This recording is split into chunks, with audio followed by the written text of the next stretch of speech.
वृंदावन बिहारी लाल की जय। सियावर रामचंद्र भगवान की जय। पवन सुत हनुमान जी महाराज की जय। ओम नमः पार्वती पतये हर हर महादेव। काल कभी रुकता नहीं है, नहीं प्रतीक्षते मृत्यु कृतम अस्य वाक्। मृत्यु कभी प्रतीक्षा नहीं करती कि इस व्यक्ति ने अपना काम कर लिया या नहीं किया है। ऐसा हम अगर यहाँ से राजा मंडी जा रहे हैं और सेंट जॉन्स कॉलेज पर हमको मृत्यु देवी मिल जाए और वो हमको पकड़ लें, फिर हम कहते रहे कि हमें राजा मंडी बहुत जरूरी काम है, हमको चाय पीने जाना है राजा मंडी। बोले अब ये चाय वाय कुछ नहीं, चाय वाय का काम खत्म, अब हमारे साथ चलो। कृतम अस्य न पाकृतम। इस व्यक्ति ने अपना काम कर लिया है या नहीं किया है, ये मृत्यु देवी कभी नहीं सोचती, नहीं प्रतीक्षा देवी। मृत्यु ऐसी प्रतीक्षा कभी नहीं करती। गज ने पैर पकड़ लिया, गज का पैर पकड़ लिया, ग्राह खींच रहा है, गज को लगा के अब मैं थोड़ी परेशानी में हूं। उसने अपने बेटों से कहा कि बेटा देखो जरा मुझे पकड़ के बाहर की तरफ खींचो, थोड़ा ताकत लगा के, मेरा पैर किसी ने पकड़ लिया है। तो वो 50 बड़े बलवान पुत्र थे, उन्हें पिताजी आप चिंता क्यों करते हैं, हम हैं। फिर वो भीड़ जितनी है वो हमारे संग जाएगी। उस भीड़ में जितने भीड़ में जा रहे हैं लोग, उन सबको वहीं पर जाना है। देहिनो अस्मिन यथा देहे। इस शरीर की 3 स्थितियां हैं, कौमारम, यौवनम, जरा, और फिर देहांतर तथा देहांतर प्राप्ति धीरस्तत्र न मुह्यते। जो धीर पुरुष होते हैं, ज्ञानी पुरुष होते हैं, वो इसका बहुत चिंतन नहीं करते। ये प्रक्रिया है, कौमारम, यौवनम, जरा, युवावस्था और जरावस्था, और इसके बाद देहांतर। लेकिन इनमें कोई भी अवस्था सुख देने वाली नहीं है।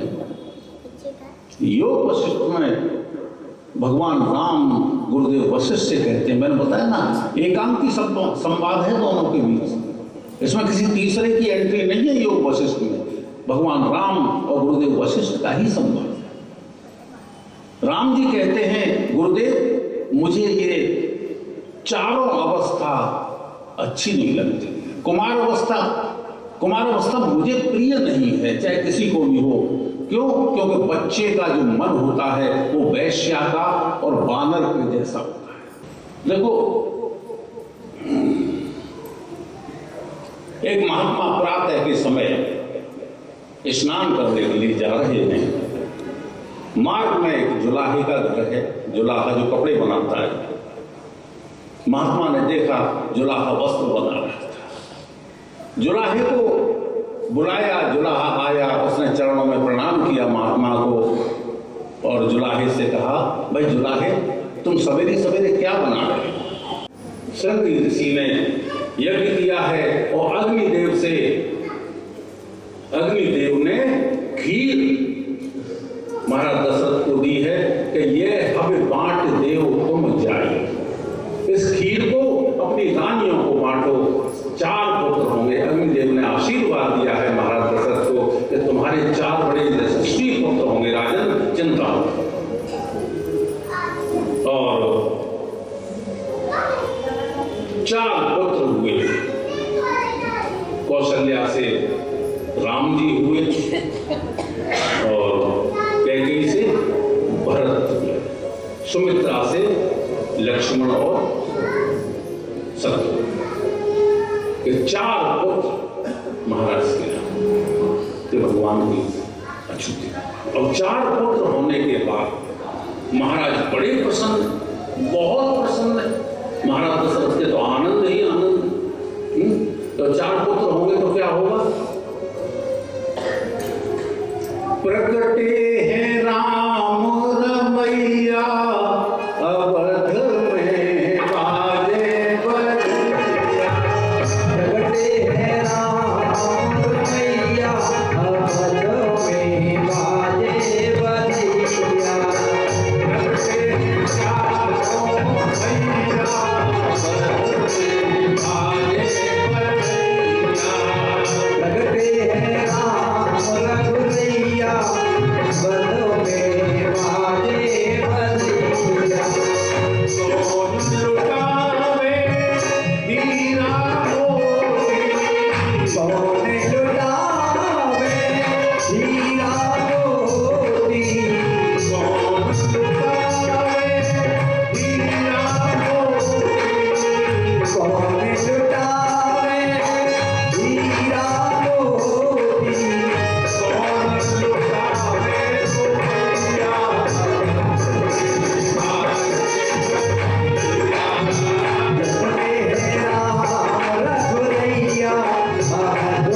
ऋषि आ गए कि हमको राम और लक्ष्मण को दे दो, राक्षस हमारे यज्ञ को सफल नहीं होने देते, उसमें विध्वंस करते हैं, हमें राम और लक्ष्मण को दे दो। विप्र वचन नहीं कहे वो विचार। राजा सोच रहे हैं कि हे ब्राह्मण देवता, ये आपने क्या मान लिया? कितनी मुश्किल से वृद्ध अवस्था में मुझे पुत्र प्राप्त हुए हैं और मैं राम तो मुझे अतिशय प्रिय है और आप उनको ले जाना चाहते हैं। विश्वामित्र ने कहा कि देखो, इनका जन्म यज्ञ से हुआ है और यज्ञ की रक्षा के लिए जा रहे हैं और इनका विवाह भी यज्ञ से ही होगा, इनका विवाह होकर के आएगा, इन्हें तुम मेरे साथ भेज दो। वशिष्ठ जी की सहमति से दोनों राम और लक्ष्मण विश्वामित्र जी के साथ गए हैं और बाहर ताड़का मिली है, एक ही बाण प्राण हरपीना। देखो ताड़का कौन है भाई? एक महात्मा बड़ी बढ़िया बात कह रहे, तो मुझे तो बड़ी अच्छी लगी। मठों में, मंदिरों में और आश्रमों में जो कलह फैलाए वो है ताड़का। हर मंदिर में विवाद, हर मठ में विवाद, हर आश्रम में जो कलेश फैलाए उसको ताड़का कहा है। और उसका उद्धार कौन करेगा? उससे दीन जाने तेहे निज पद दीना, एक ही बाण प्राण हरे लीना। उस पर भगवान ही कृपा कर सकते हैं। और भगवान ने उसे अपने धाम को भेजा, वहां से फिर यज्ञ की रक्षा की है। देखो, मारीच को बाण मारा, स्वभाव को तो मार दिया, मारीच को जो बाण मारा, मारीच कहां जाके गिरा? समुद्र के किनारे। आज वो जगह मारीसस के नाम से कही जाती है। तो मारीसस है जहां मारीच गिरा है। तो महात्मा कहते हैं वो मारीच नहीं गिरा, वो मारीच विज्ञापन है, एक विज्ञापन है, एक ऐड है, एक होल्ड है समुद्र के किनारे रावण को दिखाने के लिए कि देख रावण, मेरी क्या स्थिति हो रही है। वो विज्ञापन रावण के पास पहुंच जाए। मारीच वो ऐड है, वो मारीच ये दिखा रहा है कि रावण देख मेरी क्या दुर्दशा की है, तू सावधान रहना। ठीक है कि नहीं? विज्ञापन सही है ना? हाँ। 6 दिन 6 रात यज्ञ की रक्षा की, कथा में विस्तार नहीं दे रहा। और वहां से कुमकुम पत्र का आगे जनकपुर से और राम लक्ष्मण को लेकर के विश्वामित्र जी जनकपुर की ओर जा रहे हैं। एक शिला मिल गई, पत्थर की शिला। गौतम नार श्राप बस उपल देह धर धीर, चरण कमल रज चाहती, कृपा करो रघुवीर। विश्वामित्र जी कहने लगे कि राम, ये जो शिला है ये गौतम ऋषि की पत्नी अहिल्या की शिला है, ये तुम्हारे चरणों की रज चाहती है, तुम अपने चरणों से इसको स्पर्श करो। विश्वामित्र जी कहते हैं। राम जी कहते हैं कि गुरुदेव ये आप क्या कह रहे हैं? मैं पराई स्त्री को अपने चरणों से स्पर्श कैसे कर सकता हूं? आप कहें तो मैं हाथ जोड़ के प्रणाम कर लूं इसको, एक बार में 4 बार प्रणाम कर लूं, दंडवत प्रणाम कर लूं, लेकिन आप चरण से स्पर्श करने की कह रहे हैं। गुरुदेव मैं कैसे कर सकता हूं चरण से स्पर्श? ये ब्राह्मणी है, पर स्त्री है, और मैंने संकल्प लिया है कि किसी पर स्त्री का स्पर्श मैं नहीं करूंगा। मैं कैसे स्पर्श कर सकता हूं? गुरुदेव ने कहा ये स्पर्श तुझे करना ही पड़ेगा तुमको, तभी इसका उद्धार होगा। कहती है कैसे? शिला कैसे बन गई? भगवान सब जानते हैं, फिर भी देखो, गौतम ऋषि यहाँ निवास करते थे, उनकी पत्नी अहिल्या बड़ी सुंदर थी पत्नी, और इंद्र की कुदृष्टि उस अहिल्या पर। इंद्र की अकेले हिम्मत नहीं हुई, चंद्रमा को साथ ले लिया। चंद्रमा भी कामी है, चंद्रमा को साथ ले लिया कि तू कुक्कुट बन जाना। कुक्कुट माने तू मुर्गा बन जाना और अपना स्वर निकालना रात को 12 बजे। ये समझेंगे 4 बजे गौतम ऋषि समझेंगे कि 4 बज गए, ये चले जाएंगे और मेरा काम हो जाएगा। चंद्रमा तैयार हो गया, मुर्गा बन गया और 12 बजे मुर्गा बोलने लगा। गौतम ऋषि की आंखें खुली कि अरे सवेरा हो गया और मुझे आज पता ही नहीं चला, मैं तो मुर्गा बोलने से पहले ही जगह आता हूँ। आज शायद मैंने कहीं अपवित्र भोजन तो नहीं कर लिया जिससे मेरी आंखें नहीं खुली। और गौतम ऋषि वहां से स्नान करने के लिए चले गए। जैसे ही वो गए, गौतम ऋषि का रूप लेकर के इंद्र भीतर आ गया। अब पत्नी को स्पर्श किया, पत्नी तो प्रसन्न हो गई कि मेरे पति मेरे निकट आए हैं, वो प्रसन्न हो गई। उसका स्पर्श कर दिया इंद्र ने। इतने में वहां देखा गौतम ऋषि ने कि वरुण देव सो रहे हैं, जल देवता सो रहे हैं, मैं शायद जल्दी आ गया। और फिर उनको, गौतम ऋषि तो बड़े महान ऋषि हैं, उनको लगा कि मेरे साथ कोई कपट हुआ है। वो वहां से दौड़े आए तो वहां अपने रूप में इंद्र को देखा। और जैसे ही इंद्र ने देखा, इंद्र अपना रूप रख के वहां से भागा। इंद्र को श्राप दे दिया कि तू श्रीहीन हो जाएगा, तू श्रीहीन होगा। और वहीं पर वो मुर्गा चंद्रमा उसको श्राप दिया कि तू कलंकित होगा, तू बड़ा दुष्ट है, तूने इसका सहयोग किया है, तू कलंकित होगा। इतना क्रोध में गौतम ऋषि आ गए और अपनी पत्नी अहिल्या को न जाने कितने श्राप दे। अरे तू उल्टा है, तू मुझे पहचान नहीं पाई। और वो हाथ जोड़ के खड़ी कि वो बिल्कुल आप ही जैसे थे। वो मस्तक, वो भुजाएं, वो हाथ पैर, सब कुछ, नेत्र बिल्कुल भ्रमटी आप जैसी लग रही थी।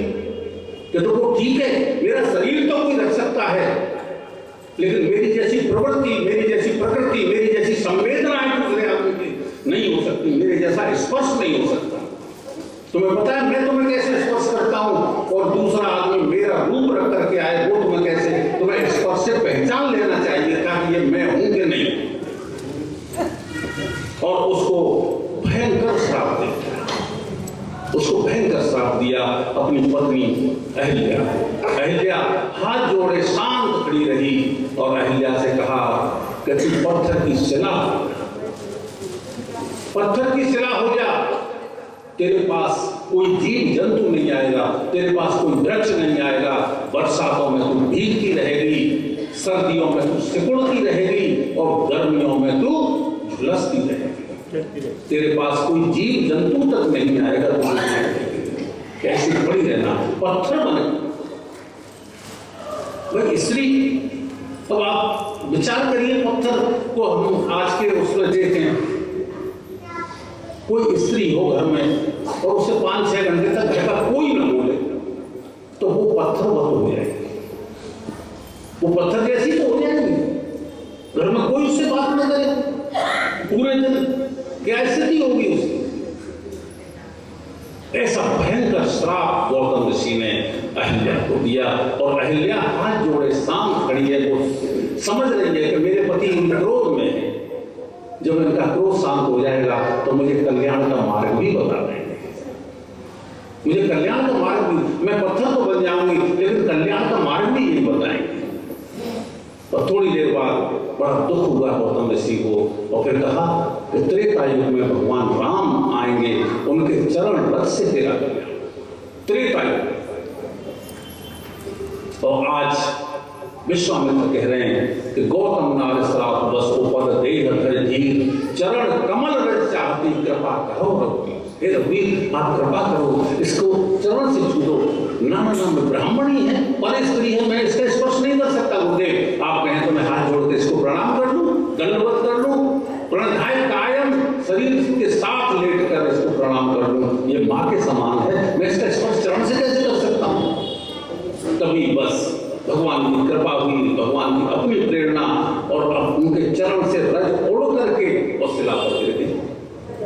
और उससे बहुत सुंदर स्त्री अहिल्या ने भगवान की स्तुति की है, मैं बड़ी भाग्यवान हूँ, मेरे पति ने श्राप दे करके मेरा कल्याण कर दिया। अगर उन्होंने श्राप न दिया होता तो आज मुझे प्रभु आपका दर्शन कैसे होगा। मेरे पति बड़े दयालु हैं, बड़ी दया की उन्होंने मेरे ऊपर श्राप देकर मेरा जीवन सफल कर दिया। राम जी ने कहा कि मैं तुम्हें अपने धाम को भेज रहा हूँ, तुम मेरे धाम में जाने के योग्य हो। उन्होंने कहा नहीं नहीं नहीं, मैं आपके धाम नहीं जाना चाहती, मुझे अगर भेजना चाहते हो तो मेरे पति के पास करो, मेरे बिना वो बहुत व्याकुल और बहुत परेशान होंगे आप। उन्होंने क्रोध में मुझे श्राप दे दिया था, लेकिन वो मुझसे बहुत स्नेह करते हैं, आप मुझे उन्हीं के पास भेज दो। और भगवान ने कृपा की, वहां से फिर भगवान पहुंचे हैं जनकपुर में। फिर विवाह हुआ और चलो अब यहाँ से ये मान लें कि धनुष टूट गया। 15-20 मिनट में सब कसा कहेंगे, धनुष टूट गया, वरमाला देकर के सीता जी आ गई हैं। और सीता जी ने जैसी वरमाला डालने हुए, राम जी को बड़े लंबे हैं, राम जी लंबे हैं, सीता जी टिकनी है, और कैसे, और मुकुट और लगा हुआ, वरमाला कैसे डाले। सहेलियां संग में आई हैं सीता जी के, बार बार कह रही है कि थोड़ा झुक जाओ झुक जाओ। लक्ष्मण कह रहे भैया झुकना मत, तो हमें जिंदगी भर झुकना पड़ेगा बाबू से। आज झुक गए तो पूरे जीवन झुकना पड़ेगा, झुकना मत। लक्ष्मण जी कह रहे, राम तो बोले वाले हैं, उनसे तो जैसे चाहो वैसे करवा लो। लेकिन लक्ष्मण जी, हम क्षत्रिय हैं, हम झुक नहीं सकते, पूरे जीवन आपको भाभी के सामने झुकना है। अब वो सखियां बड़ी परेशान है। जनक जी से उन्होंने कहा, जनक जी ने कहा ये महिलाओं का डिपार्टमेंट है, तुम अपने आप देखो। विश्वामित्र जी ने कहा ये महिलाओं का डिपार्टमेंट है, भाई मुझे बीच में मत डालो, है ना। अब उनको सूझा कुछ। एक जो सहेली थी बड़ी सुंदर सी सीता जी की, उसने लक्ष्मण जी से इशारा किया कि सुनो सुनो, लक्ष्मण जी की तरफ इशारा किया उसने, उस सखी ने, और कहा कि सुनो। तो लक्ष्मण जी गए, सुनो, कान में कहा कि देखो जयमाला डलवा दो, तुम्हारा भी ब्याह करा देंगे। बोले क्या मेरा? कि हाँ तुम्हारा भी ब्याह हो जाएगा, कैसे करके जयमाला। अब वो लक्ष्मण जी तो बड़े खुश, मेरा भी ब्याह हो जाएगा, इससे बढ़िया क्या। अब वो आके भगवान के अपने भैया के चरणों में लक्ष्मण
जीत हुई, मंगल हो, देवताओं की जीत हुई और बलि हार गया। बलि गुरुदेव शुक्राचार्य से मिला और शुक्राचार्य ने 3 बातें बताई कि अगर तुम पुनः इस संग्राम में जीतना चाहते हो तो तुम 3 काम करो, गौ सेवा, गुरु सेवा और संत सेवा। 3 काम बताए। देखो गौ सेवा तो बहुत आवश्यक है, बार बार कथाओं में आती है बात, गौ सेवा तो अवश्य करनी चाहिए। आप 5 घंटे भजन नहीं करें चलेगा, आप तीर्थ स्थानों में न जाएं ये भी चलेगा, लेकिन आप गौ सेवा न करें ये बिल्कुल नहीं चलने वाला। गौ सेवा तो आपको करनी ही पड़ेगी, गौ सेवा तो आपको करनी ही पड़ेगी, तभी आपको ज्ञान और बुद्धि की प्राप्ति होगी। गौ से तो प्राप्त होता है ज्ञान, गौ के दूध से ही ज्ञान की प्राप्ति होती है। हमारे यहाँ जो ज्ञान है हमारी भारत भूमि में, आध्यात्म में, ये गौ के दूध के कारण ही है और गौ सेवा के कारण। विदेशी शक्तियां नहीं चाहती कि भारत में ज्ञानी और आध्यात्मिक व्यक्ति पैदा हो, इसलिए वो गौवंश को नष्ट करना चाहते हैं कि गौवंश नष्ट हो जाए भारत से तो भारत में मूर्ख पैदा होंगे, और जब मूर्ख पैदा होंगे तो हम इस भारत पर अपना कब्जा, ये विदेशी शक्तियां चाहती हैं, ध्यान रखना। और फिर गुरु सेवा की, भाई गुरु के प्रति तो जितना समर्पण होगा वो आपको कल्याण करने वाला होगा। गुरु के सामने जरा भी अहम ना आए। मैंने परसों ही बताया था, कहीं अपने गुरु के यहाँ जाकर के जल की, फल की और आसन की अपेक्षा मत करना कि गुरु के यहाँ हमें कुछ मिल जाए। सीधे चरणों में बैठ जाना, भला चाहते हो तो दंडोत कर। और समर्पण अगर आपका गुरु के प्रति हो गया तो आपका कल्याण है। आप आज के समय में औपचारिक गुरु बनाए जाते हैं, औपचारिकता पूरी की जाती है, गुरु बना लो भाई, गुरु के बिना कल्याण नहीं है। शास्त्र कहते हैं इस बात, गुरु के बिना कल्याण नहीं है, गुरु बना लो। लेकिन वो गुरु को एक मनुष्य समझ के बनाते हैं। गुरु कभी मनुष्य नहीं हो सकता, गंगा कभी नदी नहीं हो सकती, और गौ कभी पशु नहीं हो सकता। ध्यान रखो, ध्यान रखो। गौ माता है और गंगा भी माता है, नदी नहीं है। और गुरु कभी मनुष्य नहीं हो सकता। गुरु वो है जिसमें गुरुत्व है, गुरु जैसे लक्षण है, वो सच्चा गुरु कहा जाता है। गुरु सेवा की, संत सेवा की, और इसके बाद युद्ध हुआ तो फिर ये जीत गए। फिर दैत्यों का राज आ गया। देवासुर संग्राम होता ही रहा है हमेशा सतयुग में। फिर दैत्यों का राज आ गया। अब अदिति बहुत दुखी हो गई, जो देवताओं की मां है। दैत्य और देवता कश्यप की संतान है। मैंने आपको बताया था, कश्यप जी की 13 जो पत्नियां हैं उनसे ये पूरा जगत व्याप्त है। पूरा जड़ चेतन कश्यप जी की 13 पत्नियों से ही है, जितना कुछ। दिति से सभी दैत्य थे और अदिति से सभी देवता। अदिति से सभी देवता हैं। अब अदिति व्याकुल है कि मेरे बच्चे हार गए, अब क्या करें। अदिति ने कश्यप जी से कहा कि सुनो, मेरे पुत्र हार गए। कश्यप जी ने समझाया, भाई कश्यप जी के तो दैत्य भी हैं और देवता भी हैं, कश्यप जी के तो सभी पुत्र हैं, वो क्या करें।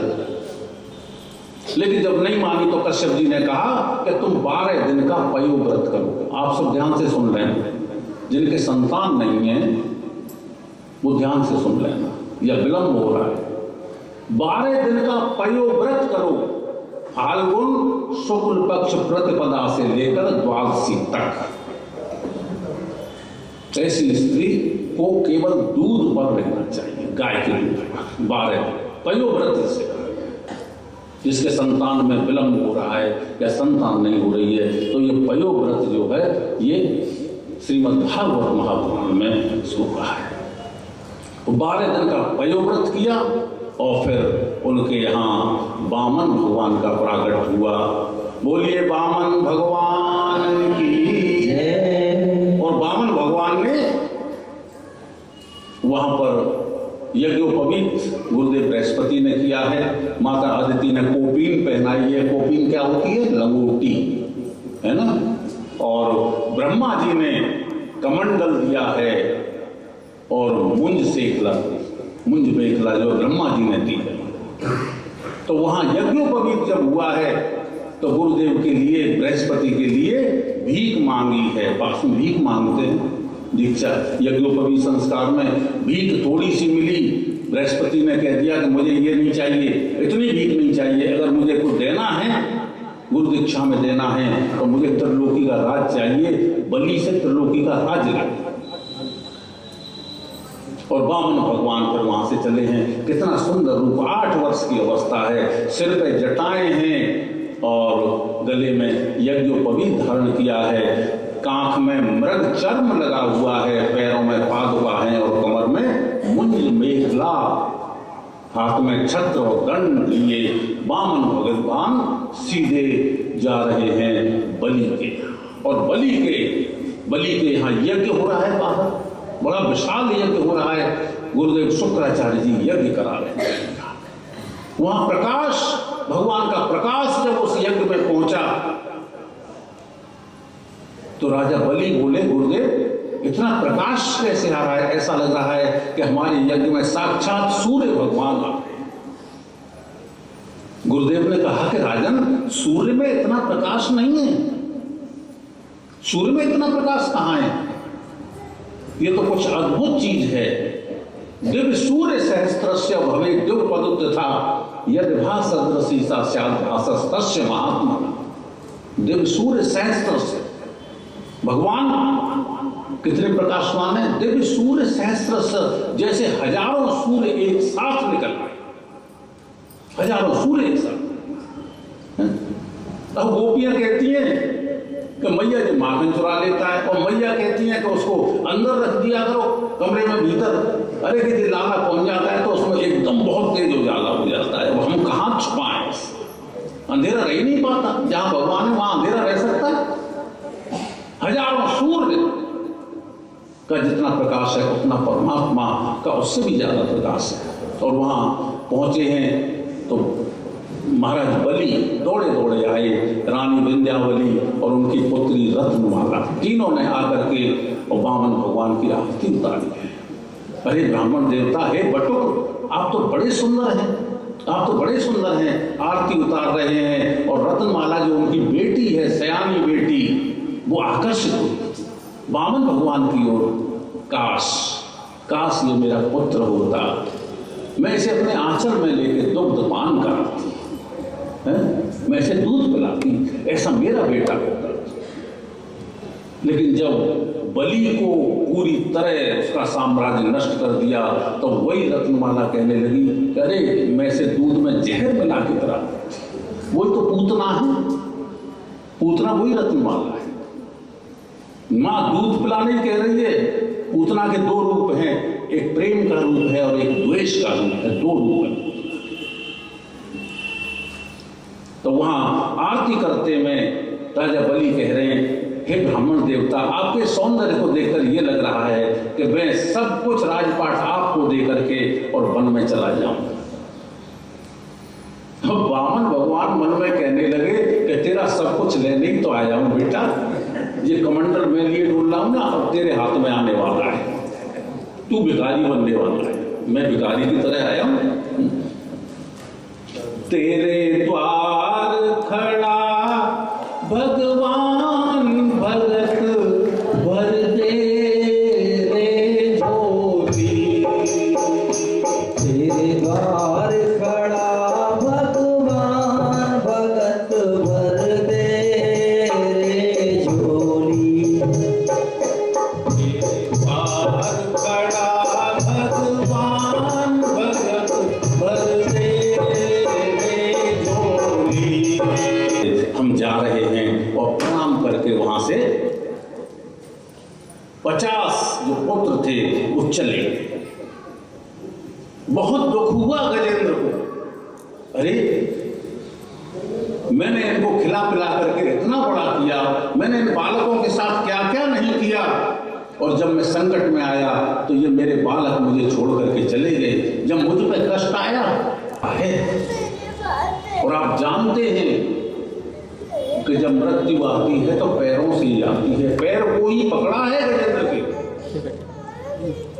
आदमी मरने को होता है तो हम कहते हैं कि पैरों में सूजन आ गई, सब कहते हैं थोड़ी हल्की सी खुली रही है मृत्यु पैरों की तरफ से ही होती है। नीचे वाली से। गजेंद्र का पैर पकड़ा। संसार रूपी सरोवर में प्रत्येक जीव का पैर काल ने पकड़ रखा है। हम कितना ही चाहें कि इससे बच जाएं, बच नहीं सकते। काल व्याल मुख ग्रास त्रास निर्णास हेतवे। काल रूपी सर्प मुंह खोले हुए बैठा है? और हम उसके भीतर बैठे हुए, मुंह खुला हुआ है, मुंह खुला हुआ है सर्प का, हम उसके भीतर बैठे हुए हैं। और फिर भी हमें पता नहीं कि हम काल के मुख में बैठे हुए, हमें नहीं पता। हम सांसारिक विषयों और सुखों में आनंद ले रहे हैं। हमें ये भय ही नहीं है कि हमारी मृत्यु अत्यंत निकट है। लघु जीवन संवत पंचदशा, कल्पांत न नाश गुमान आशा।